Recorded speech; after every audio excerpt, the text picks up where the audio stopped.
Halfway through our wedding, Julian and I were in the dressing room changing our outfits. Suddenly, Julian turned to me, his voice laced with guilt. Chloe, I'm sorry. I can't file our marriage license tomorrow. I smiled, not thinking much of it. Then we can do it the day after tomorrow, or when you're done with this busy season. There's no rush.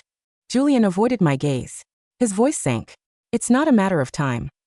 I mean, we can't get legally married at all. My hand, which was gently resting on my slightly bloated belly, froze. I stared at him in disbelief. Are you calling off the wedding? Julian immediately pulled me into his arms, cooing softly. Of course not.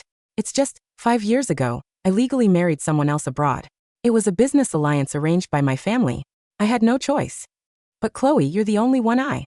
Before Julian could finish his sentence, the door was slammed open. Marcus, the best man, rushed in panting. Julian, there's a woman and a child outside. They're calling for you. She claims she's your wife from abroad, and that's your son. Before I could even process what was happening, Yvonne Reed pushed past Marcus, holding a young boy in her arms.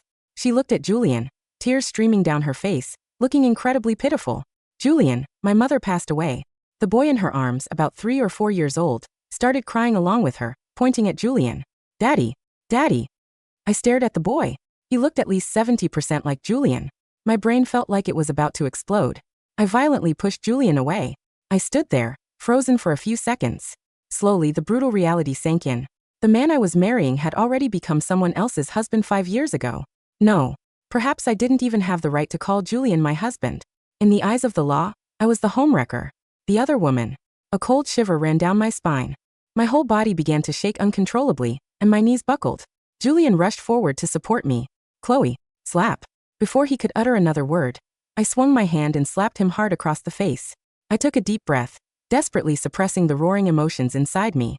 Julian, today is our wedding. The entire high society is out there. You might not care about your reputation, but I care about mine. Come out with me right now. We will announce an early end to the reception and send the guests away gracefully. Then we will call both of our parents and handle this mess together. Knowing he was entirely in the wrong, Julian took the slap without a word. Seeing my cold expression, he tried to reach out again. Chloe, don't say my name. I cut him off sharply. Even the sound of his voice made me sick to my stomach. I lifted the skirt of my wedding gown and turned to walk out.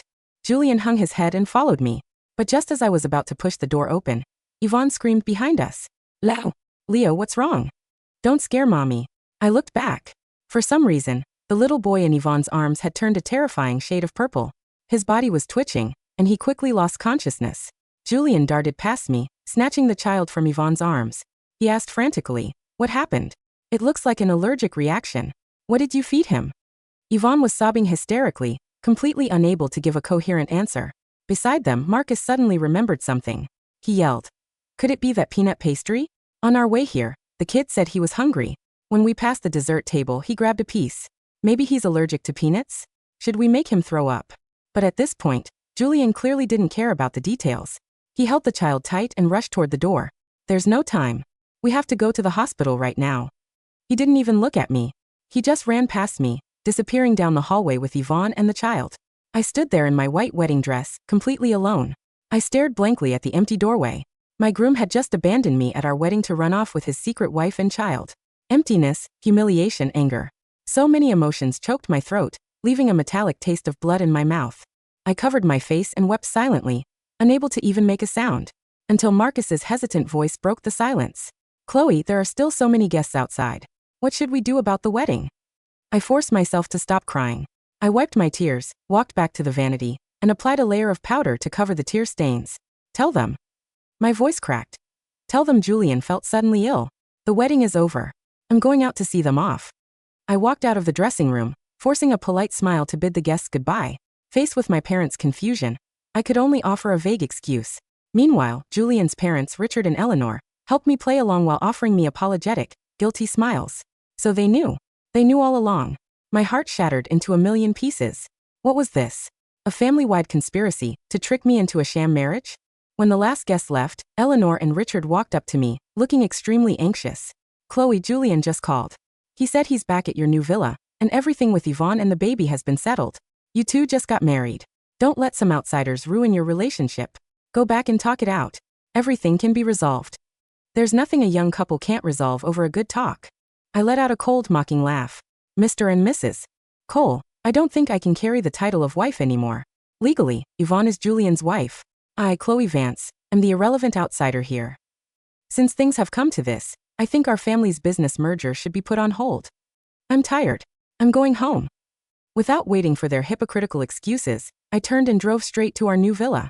The moment I pushed the door open, Julian stood up from the sofa. He had been waiting for me. He held a stack of papers and eagerly handed them to me. Chloe, you're back. Today. I'm so sorry you had to go through that. Don't worry, I've settled everything with Yvonne. Look, this is a divorce agreement. Yvonne and I just signed it. Once we file it with the court, we will be officially divorced. After that, I'll marry you legally. I won't waste another second.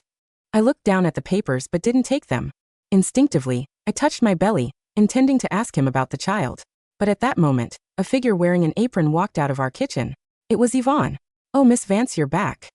Seeing that I didn't reply, Yvonne didn't look embarrassed at all. Instead, she turned to Julian with a playful, scolding tone. Julian, look at you. Miss Vance has had such a long, exhausting day. The moment she walks in, you start lecturing her. Can't this wait until we're at the dinner table? Go wash your hands, both of you. Dinner is ready. Julian nodded and reached out to hold my hand. I slapped his hand away. My face was dark as I glared at him. Why is she in our house? Seeing my anger, Julian quickly explained. Yvonne's father sold their house abroad. They have nowhere to stay right now. For convenience, I thought they could temporarily crash here. I've already sent my assistant to rent an apartment for them. It will take a week at most. Then they'll move out. But I wasn't an idiot. I wasn't going to be fooled by such a pathetic excuse. Julian, there are thousands of luxury hotels in New York, and you have at least a dozen properties under your name. And yet you chose to bring her to our newlywed home? Are you trying to disgust me? Get them out. Now, seeing that I wouldn't budge, the smile on Julian's face began to fade. His tone grew cold.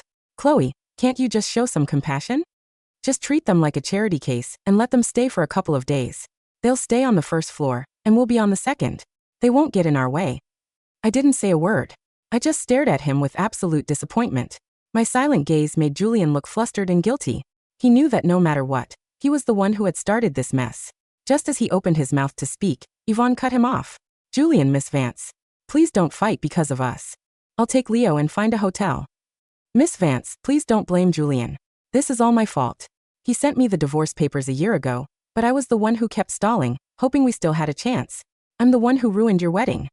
As she spoke, tears welled up in her eyes again. She looked incredibly tragic, staring at Julian with deep longing. Then she blinked rapidly, forcing her tears back. All right, let's not talk about this. Go wash your hands and eat. I'll bring out the dishes. At first, I wasn't entirely sure. But watching Yvonne perform this little act, I was 100% certain she was a master manipulator, a total green tea bitch. How did I know? I could see the guilt and tenderness softening Julian's face as he watched her. If she really cared about not causing trouble, she wouldn't have put on this show. She would have checked herself into a hotel long before we arrived. Sure enough, halfway through dinner, Yvonne looked at me timidly. Miss Vance, I can survive in a hotel alone. But Leo is still so young. I'm afraid he won't get used to a hotel room. I noticed there's a fully furnished nursery on the first floor. Could we? I put down my fork, my response instant and cold. No. Yvonne gasped, clearly not expecting me to reject her so ruthlessly. She tried to play the pity card again. I know I don't have the right to ask for favors. But Leo grew up abroad, and his immune system is very weak. He has so many allergies, nuts, pollen, even dust mites. I'm just worried about his safety in a random hotel. Miss Vance, I'm begging you. Please. I frowned, losing my patience. Yvonne, do you not speak English? I said no. And I mean no. Having been completely shut down, Yvonne turned her tearful eyes to Julian, looking like a whipped puppy. Julian, Leo is your son after all. He was just in the ER because of a peanut allergy. Please. Julian was swayed. He looked at me, preparing to persuade me. But I cut him off before he could start. That nursery is prepared for my future child. If her child has a weak immune system, so does mine. I don't want strangers using the room and leaving germs behind. My words were harsh. It triggered Julian's protective paternal instincts. He slammed his fork onto the table, his guilt replaced by rage. Chloe, how can you say something so heartless? Germs. You wanted me to divorce, and I had my lawyer draft the papers immediately. You didn't want them to stay, and Yvonne willingly offered to leave. Now it's just an empty nursery, and you're being this cruel. We don't even have a child yet. What's wrong with letting Leo stay there for a few days? Staring at Julian's furious, distorted face, I gently placed my hand over my lower abdomen. My voice was dead calm. We do have a child. Julian, I'm pregnant. Julian's self-righteous anger froze on his face. Even Yvonne looked completely stunned. I massaged my temples, feeling an overwhelming wave of exhaustion. I stood up. Forget it. If she wants to stay, let her stay. I have a nursery ready at the Vance family estate anyway. I'll just take my baby and live there. I'm full. I'm going to bed. I had just washed up and crawled into bed when Julian pushed the door open. He carried a plate of sliced fruit, creeping toward me like a guilty dog. He reached out, wanting to touch my stomach. I'm so sorry, Chloe. I didn't know you were pregnant. What I said earlier. I rolled over, turning my back to him and avoiding his hand. My attitude was ice cold. I really didn't want to hear his repetitive, meaningless apologies. I'm sorry. It's my fault. He never lacked apologies, but he also never hesitated to hurt me. Didn't he find his own words hypocritical? But I was too exhausted to even argue with him. I kept my eyes closed and muttered, I'm tired. I don't want to eat. Julian had no choice but to set the plate down. He leaned in closer, wanting to hold me. But before his fingers could even brush my shoulder, Yvonne's voice echoed from downstairs. Julian, can you help me give Leo a bath? I cut my finger while cooking and can't get it wet.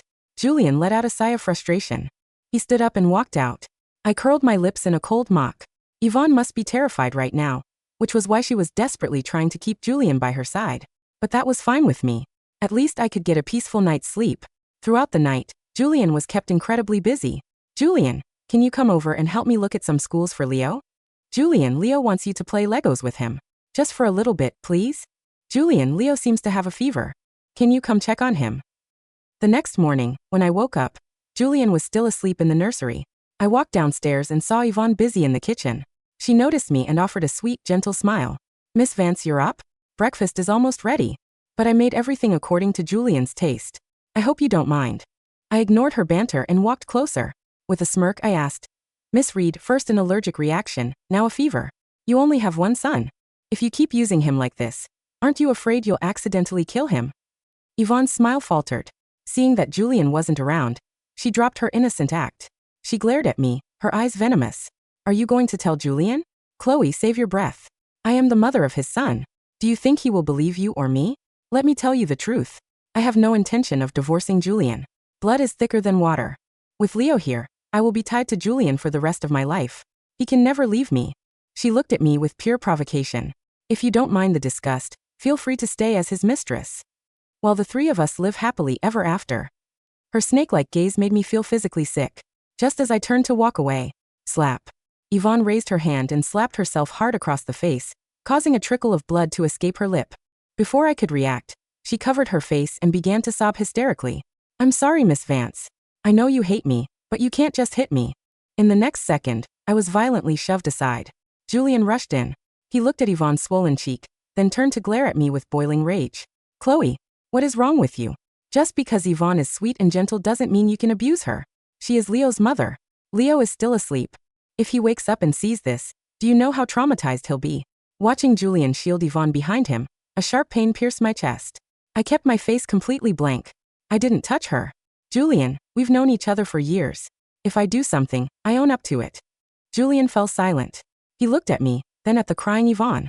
For a moment, he didn't know what to do. Finally, he brushed past me with a dark face, leading Yvonne away to apply ice to her cheek. I stood frozen in the kitchen. After a long while, I let out a self-deprecating laugh. I knew that no matter how much it hurt, I had to let go. Seeing how Julian wavered whenever Yvonne and his son were involved, he would be dragged down by them forever. I couldn't live my life under their shadow. I went up to the study and called my parents, telling them I was moving out of the villa. I was pregnant and couldn't handle any heavy lifting. I decided to let my parents send some movers to pack my things later. But as I stepped out of the study, Leo came running down the hallway at full speed. My instincts kicked in, and I tried to dodge him. I managed to avoid colliding with him, but the heavy toy airplane in his hand swung violently, striking me right in the abdomen. A sharp, agonizing pain exploded inside me. My legs gave out, and I collapsed onto the hardwood floor, clutching my stomach. I looked up at Leo through the tears of pain. In his other hand he was holding peanut cookies. Isn't he severely allergic to peanuts? I weakly raised my hand, trying to warn him. Don't eat, allergy. But only a broken gasp escaped my lips. The cramping in my abdomen grew worse, like a knife twisting inside me. Just then, Yvonne rushed around the corner. She knocked the cookie out of Leo's hand and screamed at the top of her lungs. Julian, come quickly. Miss Vance fed Leo peanut cookies. She's trying to kill him. Immediately, Julian's panicked footsteps rushed up the stairs, followed by his roaring voice. What? Chloe, are you insane? Julian bolted into the hallway. He saw me collapsed on the floor and assumed I was guilty. Without hesitation, seeing Leo starting to struggle for breath, Julian scooped the boy up, preparing to run. But I managed to reach out and grab the hem of his trousers. I wanted to beg him to save me. I felt a warm, heavy flow of blood rushing out of me, as if my insides were being torn apart. It hurt so bad. Our baby was slipping away, but the pain kept me from speaking. I could only look at him with desperate, pleading eyes. But Julian didn't even look down.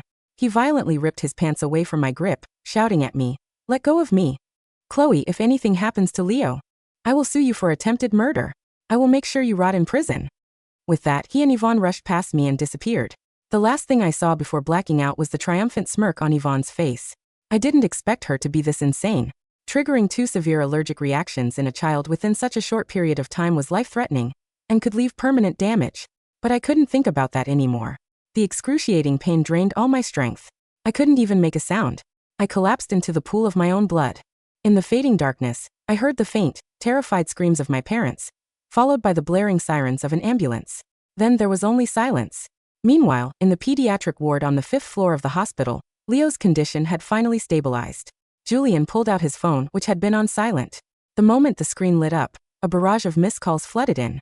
My father, my mother, and even his own parents. Dozens of missed calls in bright red. It sent a chill down Julian's spine. Before he could process it, the phone rang again.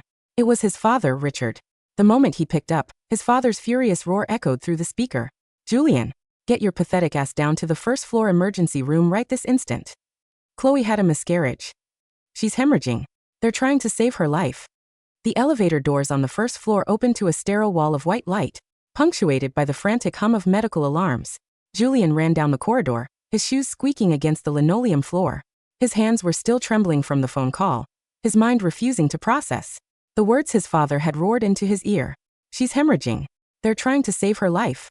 At the end of the intensive care hallway stood 4 people.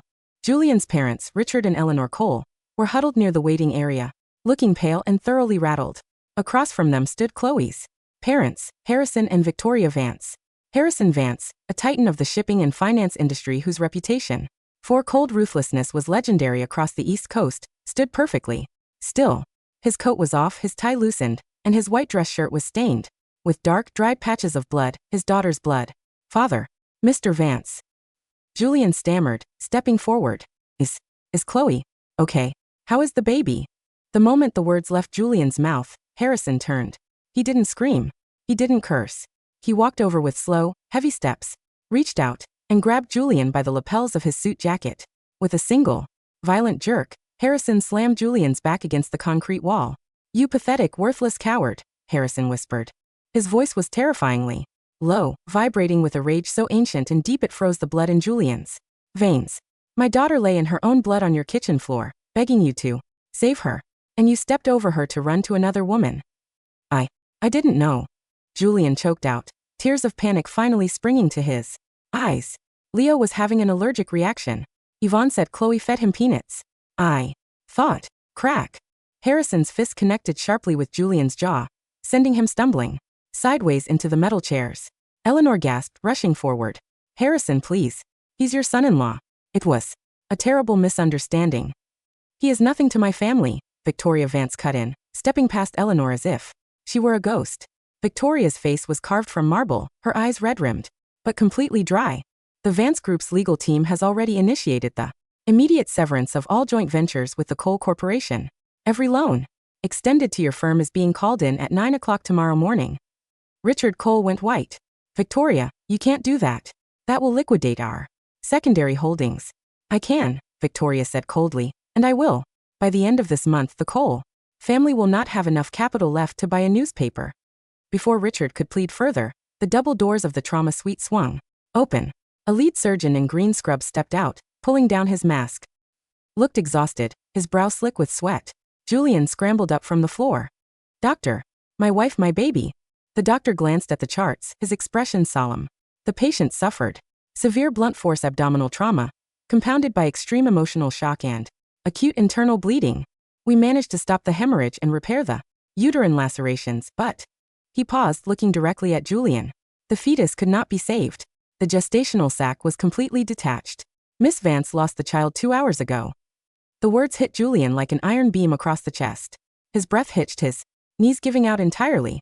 He sank to his knees on the cold floor, clutching his head, letting out a ragged, strangled sob.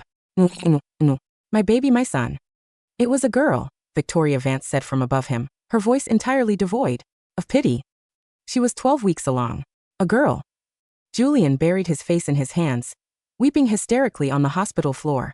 He remembered the small, neat nursery on the second floor of their new villa, the one he had argued with Chloe about just last night. He remembered how Chloe had placed her hand over her belly at the dinner table, her eyes filled with quiet, desperate hope. And he had left her. He had stepped on her fingers, yelled at her, and threatened to throw her in prison while their daughter died inside her. By dawn, the quiet in the hospital was shattered by the arrival of 2 senior detectives from the Manhattan Robbery and Assault Division, accompanied by a team of private digital forensics experts hired by the Vance family. Julian was still sitting on the floor outside Chloe's private ICU room. Hadn't slept, his eyes bloodshot, his jaw swollen where Harrison had struck him.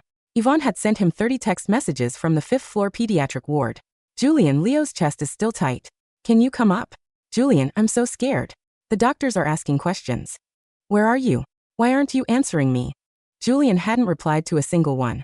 Detective Miller walked down the hallway, holding an iPad in a heavy plastic case. Beside him walked Marcus Vance, Chloe's older brother, who had arrived on an emergency private flight from London 2 hours prior.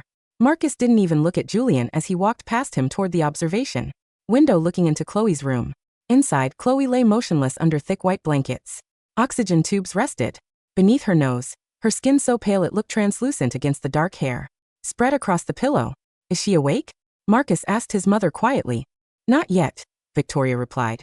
The sedatives haven't worn off. Detective Miller cleared his throat, tapping the iPad screen. Mr. Vance, we retrieved the internal security storage units from the villa. When your daughter bought the house, she installed an integrated smart home safety system with high-definition motion-activated cameras in the second-floor corridors and the main kitchen. Julian's head snapped up from his knees. Cameras? Yes, Detective Miller said, glancing down at Julian with unmasked disgust.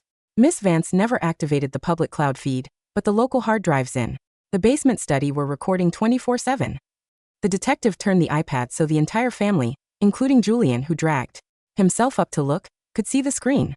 The high-definition video timestamp read 8:14 a.m. yesterday morning. On screen, the kitchen was bathed in morning sun. Chloe was standing near the island, turning to walk toward the stairs. Yvonne stood 3 feet away. The moment Chloe turned her back, Yvonne deliberately raised her right hand, swung it back, and struck herself across the cheek with a loud, stinging smack. She then immediately dropped to her knees, crying hysterically, just as Julian burst into the frame. Julian stared at the screen, his mouth opening and closing like a landed fish. She hit herself? Julian stammered, his voice shaking. She told me. Chloe pushed her. Keep watching, Detective Miller commanded coldly. The footage fast-forwarded to 10:42 a.m. The second-floor hallway. Chloe was stepping out of the study, holding her phone. From the corner of the corridor, 3-year-old Leo came sprinting down the hall, holding a heavy metal toy airplane. Behind him, walking at a deliberate, slow pace was Yvonne. In Yvonne's left hand was a plastic bag containing peanut butter cookies. Stepped behind the boy, gently nudged his back toward Chloe, and slipped one of the cookies into the child's small hand. Chloe tried to step aside to avoid the running toddler. As she dodged, the boy swung his arm wildly, and the corner of the heavy metal toy plane slammed directly into Chloe's lower abdomen. The audio captured Chloe's sharp, agonizing scream as she collapsed to her knees, clutching her stomach. On screen, Yvonne didn't look shocked. She calmly stepped forward, snatched the cookie out of Leo's hand, threw it onto the carpet near Chloe, and began screaming at the top of her lungs. Miss Vance fed Leo peanut cookies. She's trying to kill him. Then came the final, devastating sequence. Julian running up the stairs. Chloe lying on the hardwood floor, a puddle of dark red blood rapidly blooming beneath her gray sweatpants. The video captured Chloe reaching out her trembling, bloody hand, grabbing the hem of Julian's trousers, her lips moving silently. Help me save our baby. And then, Julian's voice echoed crisp and clear through the iPad speakers. Let go of me. If anything happens to Leo, I will sue you for attempted murder. I will make sure you rot in prison. The screen went black. Silence fell over the corridor, a dead, suffocating silence that felt heavy, enough to crush bones. Julian stood frozen, staring at the black screen of the iPad. The blood drained completely from his face, leaving him a ghastly, hollow white. No, Julian whimpered, staggering backward until his calves hit the bench. No, no, Yvonne said. She said Chloe threw the cookies at him. She said. Marcus Vance didn't wait for him to finish. He stepped forward, grabbed Julian by his neck, and forced him toward the elevator bank. Detective, Marcus said calmly, his voice dripping with venom. You have the footage. Process the arrest warrant for Yvonne Reed for attempted murder, felony child endangerment, and criminal framing. Already done, Mr. Vance, Detective Miller replied, pulling a pair of steel handcuffs from his belt. Officers are on their way up to the 5th floor right now. In the private pediatric room on the 5th floor, Yvonne was sitting beside Leo's bed, applying a layer of fresh lipstick in a small compact mirror. Leo was sitting up, watching cartoons on an iPad, happily eating a banana. Wasn't wheezing. His skin was clear. The severe allergic reaction had been completely reversed 16 hours ago with a simple dose of antihistamines, but Yvonne had insisted on keeping him admitted to drag out Julian's absence from Chloe. She checked her phone again. Still no reply from Julian. Useless idiot, Yvonne muttered under her breath, snapping her compact shut. He should have brought the transfer papers for the villa by now. Suddenly, the heavy wooden door of the room was pushed open. 4 uniformed police officers stepped inside, followed by Detective Miller and Marcus Vance. Yvonne instantly adjusted her posture, smoothing her cardigan, letting out a delicate, fragile sigh. Officers? Is something wrong? Is Julian downstairs? He's been gone all night, and I've been so worried about Yvonne Reed, Detective Miller interrupted, stepping to the side of the bed. You are under arrest for criminal child endangerment in the 1st degree, aggravated assault, tampering with evidence, and false prosecution. Yvonne's smile froze. What? What are you talking about? This is absurd. I am the victim here. Miss Vance tried to poison my son with peanut cookies. Miss Reed, Detective Miller said, pulling out his notepad. We have reviewed the 4K internal security recordings from the villa's 2nd floor. Yvonne's breath caught in her throat. Her eyes dilated in sheer, blinding terror. The villa has cameras? She whispered, her voice dropping all its sweet, breathless charm. Every room except the bathrooms, Marcus Vance said, stepping up to the edge of the bed, looking down at her as if she were a roach on a carpet. We watched you feed your 3-year-old son a peanut product knowing he has an allergy just so you could use his medical distress to frame my sister. No, that's fake. It's an AI edit. Yvonne shrieked, backing toward the window, her hands wildly waving. Julian.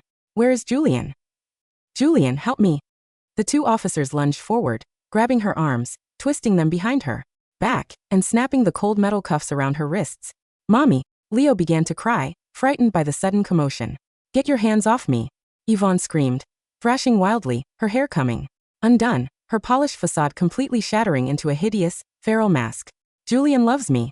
He's my husband. You can't do this to me. As they dragged her down the hallway, past nurses and staring patients, Julian stepped out from behind the corner near the nurse's station. Yvonne saw him, and her eyes lit up with desperate hope. Julian, tell them it's a lie. Tell them Chloe is trying to ruin us. Julian looked at her. For the first time in 5 years, he looked at her without the fog of past nostalgia, without the pity, and without the guilt.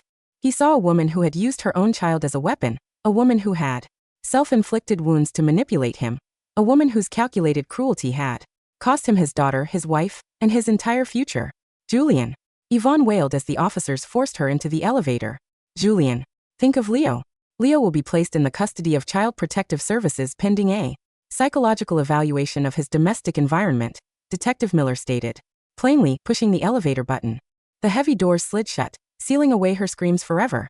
Julian stood alone in the quiet corridor, clutching the cold wall, vomiting dark green bile into a nearby trash bin until his stomach was completely empty. On the 3rd day, the sky over Manhattan was gray, heavy with impending snow. Inside room 304 of Mount Sinai Hospital, the heavy curtains were drawn halfway back, letting in a pale, quiet light. Chloe opened her eyes. The sterile smell of antiseptic filled her lungs. She looked up at the 4 bag, dripping slowly into her vein, then down at her hands, which rested flat against the crisp white sheets. Her lower abdomen felt numb, carrying a dull, hollow ache that felt less like physical pain and more like an empty space where something precious used to live. The door creaked open. Her mother, Victoria, walked in holding a warm thermos of broth. When Victoria saw Chloe's open eyes, her rigid posture softened just a fraction. She set the thermos down and sat on the edge of the bed, taking Chloe's hand gently in hers. Chloe, Victoria whispered softly. How do you feel? Chloe didn't cry. She looked at her mother, her brown eyes completely clear, free of the confusion, terror, or desperation that had consumed her for the past 3 days. It's gone, isn't it? Chloe asked. Her voice was flat, steady, and terrifyingly calm. Victoria's fingers tightened slightly around hers. Yes, sweetie. The baby is gone. Chloe looked down at her bare ring finger. The engagement ring Julian had given her was gone, left somewhere in the blood on the villa floor. And Julian? She asked. He's been sitting in the hallway outside for 48 hours, Victoria replied, her tone dropping into a cold, professional register. His parents tried to see you yesterday, but your father had security escort them out of the building. The coal corporation's stock dropped 30% this morning after we pulled our credit lines. Chloe let out a long, quiet breath. It was the first real breath she had drawn in 3 days. Tell him to come in, Chloe said. Victoria frowned slightly. Chloe, you don't have to see him. Your brother can handle the legal filings. I want to see him, Mom, Chloe interrupted gently. I need him to see me. 5 minutes later, the door slid open. Julian walked in slowly, stepping as if he were walking on thin ice. He looked unrecognizably ragged. His suit was rumpled, his shirt unbuttoned at the collar. Dark purple shadows hanging beneath his hollow, sunken eyes. He stopped 3 feet from the bed, his hands shaking at his sides, looking at her as if she were a fragile glass vase that would shatter if he spoke too loudly. Chloe. He choked out, his voice barely a whisper. Chloe, I'm so sorry. Chloe didn't say a word. She just watched him. Julian fell to his knees beside the bed, burying his face in the white mattress, his shoulders shaking violently as he wept. I watched the video, Chloe. Julian sobbed, pressing his forehead against the metal bed frame. I saw what she did. I saw what I did. I'm a monster. Chloe. I killed our baby girl. I stepped on your hand when you were bleeding. He reached out trembling fingers, trying to touch the hem of her blanket, begging like a condemned prisoner waiting for the axe to fall. Please, Chloe, punish me. Beat me, sue me, put me in prison. I'll give you everything. I'll give you all my shares, the company, the house. Just don't look at me like that. Please. Chloe looked down at the top of his head. She remembered how much she had loved him. She remembered the 4 years they had spent building their dreams, how she had stayed up late helping him edit his business proposals, how she had picked out the china for their home, how she had smiled when he slipped the ring on her finger. And then she remembered the smell of cold blood on the hardwood floor. He remembered his shoes stepping over her. She remembered his voice saying, I will make sure you rot in prison. A strange, beautiful clarity washed over her soul, burning away every remaining trace of grief, affection, and regret. Julian, Chloe said softly. Julian's breath hitched. He lifted his tear-streaked face, looking up at her with wide, desperate, pathetic hope. Yes, Chloe? Yes, my love. Get up, she said. Julian blinked, trembling as he pulled himself up, leaning against the bedside table. Chloe, can we start over? Once Yvonne goes to trial, once the divorce is filed, I'll spend the rest of my life making it up to you. Chloe looked straight into his bloodshot eyes and smiled, a small, serene, terrifyingly quiet smile. Julian, she said, her voice smooth and unhurried. Do you remember what you told me at the dinner table 3 nights ago? Julian's jaw worked uselessly. What did I say? You told me that if anything happened to Leo, you would make sure I rotted in prison, Chloe whispered, her eyes dark and unblinking. You believed a woman you hadn't seen in 5 years over the woman who carried your child. She reached under her pillow, pulled out a pen, and handed him a single sheet of paper that her father's lawyers had prepared an hour ago. It was a full, unconditional surrender of all financial claims, joint property, deeds, and corporate rights, along with a binding, permanent civil restraining order. Sign it, Chloe said. Chloe, please. Julian wept, shaking his head frantically. If I sign this, I'll never see you again. If you don't sign it, Chloe replied, her tone as peaceful as a frozen lake, my father will file criminal accomplice charges against you before noon. You will be sitting in the cell right next to Yvonne. Julian looked at the paper. He looked at the pen. He knew there was no bargaining left. There were no excuses, no second chances, no magic words that could undo the blood on the floor. He had built his own execution chamber, piece by piece, and now the door was locking from the outside. With trembling, ruined fingers, Julian pressed the pen to the paper and signed his name. I'm done, Chloe said, taking the paper from his hand and sliding it into her nightstand drawer. Get out of my room. Julian stood there for a long, agonizing moment, waiting for a tear, a scream, a single look of hatred. Anything that proved she still felt something for him. But Chloe simply turned her face toward the window, looking out at the falling snow over the city, completely dismissing his existence. He was no longer her husband. He was no longer her enemy. To Chloe Vance, Julian Cole was simply nothing at all. The downfall of the Cole family happened not with a bang but with the systematic, surgical precision of an execution. By the second week of December, the Vance Group had executed a total hostile takeover of the Cole Corporation's primary supply chain. Without the Vance family's financial backing, 3 major international banks called in $30 million in short-term loans simultaneously.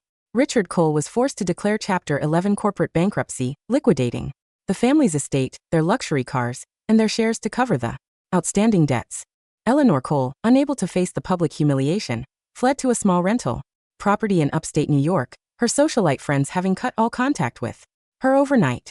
In the criminal court of southern Manhattan, Yvonne Reed's trial proceeded swiftly, presented with 4K video evidence, forensic medical testimony regarding Leo's induced allergic reactions, and expert analysis proving systematic psychological abuse and extortion. The jury took less than 2 hours to reach a verdict. Yvonne Reed was sentenced to 12 years in state prison without possibility of parole for the first 7 years. Leo was placed in the permanent legal guardianship of his maternal aunt in Boston, a quiet, stable woman who took the boy far away from the toxic shadow of his mother. And Julian? Julian was not sent to prison. Chloe had kept her word. Once the civil documents were signed, she did not press secondary criminal accomplice charges against him. She gave him something far worse: complete, absolute freedom in a ruined world. Julian was stripped of his position at the Cole Corporation. He moved into a tiny, drafty one-bedroom apartment on the outskirts of Queens, working as a mid-level analyst for an independent logistics firm, a job he secured only because the employer didn't recognize his fallen family name. Every night he returned to his dark, quiet apartment. He didn't drink. Didn't go out. He sat on his narrow bed, holding a small, faded photograph of Chloe taken during their senior year of college, staring at the door, waiting for a knock that would never come. 1 year later, spring had arrived in Manhattan, painting Central Park in brilliant shades of pink cherry blossoms and fresh green lawn. The grand auditorium of the Vance Tower was filled with hundreds of business leaders, journalists, and industry executives for the annual Vance Global Logistics Summit. On stage, standing behind a polished glass podium, was Chloe Vance. She wore a tailored double-breasted white suit, her dark hair cut into a sharp, elegant bob. Her face was radiant, her eyes sharp and clear, carrying the quiet, unshakable authority of a woman who had walked through the fire and come out forged in steel. In the coming fiscal year, Chloe spoke into the microphone, her voice echoing clearly across the vast hall. Vance Logistics will expand its green energy transport initiative across 12 new European ports, establishing a sustainable framework for the future. The auditorium erupted into thunderous applause. Sitting in the front row, Harrison and Victoria Vance looked up at their daughter, their faces filled with quiet, profound pride. Beside them sat Marcus, clapping loudly, a broad smile on his face. Chloe smiled, nodded to the audience, and stepped down from the podium with light, confident steps. As the reception began, Chloe walked toward the floor-to-ceiling glass windows, overlooking the city skyline. She held a glass of sparkling water, watching the afternoon sun break through the clouds, warming the glass against her fingers. A young associate walked up to her politely. "Miss Vance, congratulations on a phenomenal keynote speech." "Thank you, Daniel." Chloe smiled warmly. "Oh, by the way, Miss Vance," the associate hesitated slightly. "Security mentioned that there was a man standing near the entrance of the building earlier this morning. He was wearing a worn suit, holding a bouquet of white lilies. He asked the front desk if he could just leave a note for you." Chloe paused, taking a slow sip of her water. She remembered white lilies. They used to be her favorite flower, the ones Julian had ordered for their wedding reception 2 years ago. "What did security do?" Chloe asked, her tone entirely neutral. "Per your standing security protocol from last year," the associate replied. "They advised him that he was trespassing on private commercial property and had him moved off the premises." Chloe turned her eyes back to the wide, open expanse of the blue sky above the city. "Good," she said softly. She turned around, stepping back into the warm, bright lights of the reception hall, surrounded by friends, family, and the infinite possibilities of her own unwritten future. The past was buried beneath the marble floor, and Chloe Vance was finally beautifully home.